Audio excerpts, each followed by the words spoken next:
시청자 여러분 안녕하십니까? 모동입니다. 이재명 저격에 나선 국민의힘 홍준표 의원이 16일 자신이 페이스북을 통해 기본소득제 전도사 이재명 경기지사의 논리는 참 어이없는 논리라고 생각한다고 직격하고 나섰습니다. 시청자 여러분도 아시다시피 홍 의원은 이재명 지사의 아픈 부분을 끊임없이 비판하고 있습니다. 그러나 이 지사는 홍 의원에 대해서는 공식 대응을 하지 않고 있습니다. 이유는 여러 가지겠죠. 그러나 이 지사의 인내가 언제까지 갈 수 있을까요? 반격의 시점이 궁금합니다. 그리고 아직 저희 방송 구독하지 않으셨다면 구독 부탁드립니다. 더 좋은 방송으로 보답하겠습니다. 홍 의원은 이날 재혼 대책도 없이 국민들을 현혹하는 이재명 지사의 베네수엘라 급행 열차는 이제 멈춰야 한다고 직격탄을 날린 것입니다. 실제로 이 지사는 최근 진행된 더불어민주당 대통령 예비 경선 토론회에서 당내 후보들로부터 기본소득에 대한 날카로운 송곳 질문에 답해야 했습니다. 수세에 몰렸죠. 급기야 이 지사는 자신의 대표 공약으로 알려진 기본소득이 자신의 핵심 공약이 아니라고 한 발 물러서기도 했습니다. 그래서 이 지사의 기본소득 정책의 실효성에 대한 논란이 증폭되고 있는 것입니다. 이를 의식한 듯 홍 의원은 지난해 여의도를 달궜던 대만계 미국인 앤드류 양이 쓴 보통 사람들의 전쟁이라는 책이 있다.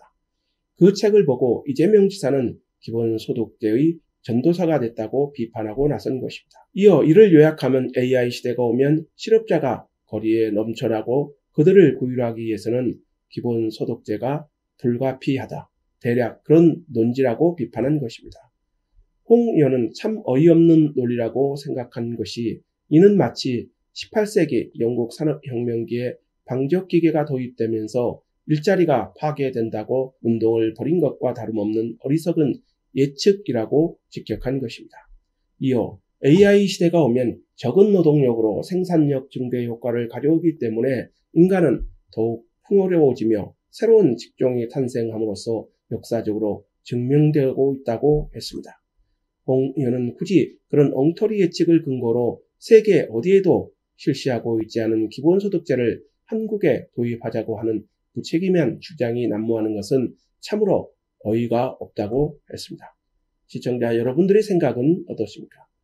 특히 홍 의원은 차라리 사회주의 배급제로 돌아가자고 하는 것이 더 설득력이 있다며 스위스는 국민투표로 부결됐고 알래스카에서 실시하고 있는 것은 기본소득제가 아닌 알래스카 석유 자원이익의 분배에 불과하다고 직격한 것입니다. 이어 알래스카 석유 자원은 알래스카 주민 전부의 소유라고 천명하였고 알래스카 주민들은 1년에 한 번 대략 $2,000 정도를 그에 대한 이익 분배를 받고 있는 것이지 기본소득제와는 아무런 관련이 없다고 했습니다. 그러면서 홍 의원은 언론의 행태에도 비판의 화살을 날렸습니다. 그는 일부 보수 언론에서도 마치 그것이 AI 시대의 대안정책인 것처럼 대대적으로 다루기도 했다고 비판하고 나선 것입니다.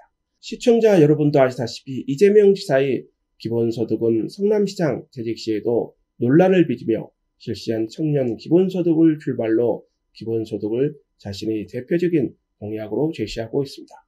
문제는 재원 마련이라고 봅니다. 획기적인 세수 대책, 이는 증세 없이는 이루어질 수 없는 문제라고 봅니다. 그래서 홍 의원은 이 지사의 기본소득을 직격한 것입니다. 홍 의원의 비판에 이 지사의 공식 대응은 언제 이루어질까요? 그것은 홍 의원의 대선 후보 여론조사 추이에 달려있다고 봅니다. 시청자 여러분들의 생각은 어떠십니까? 오늘 방송을 마치도록 하겠습니다. 감사합니다.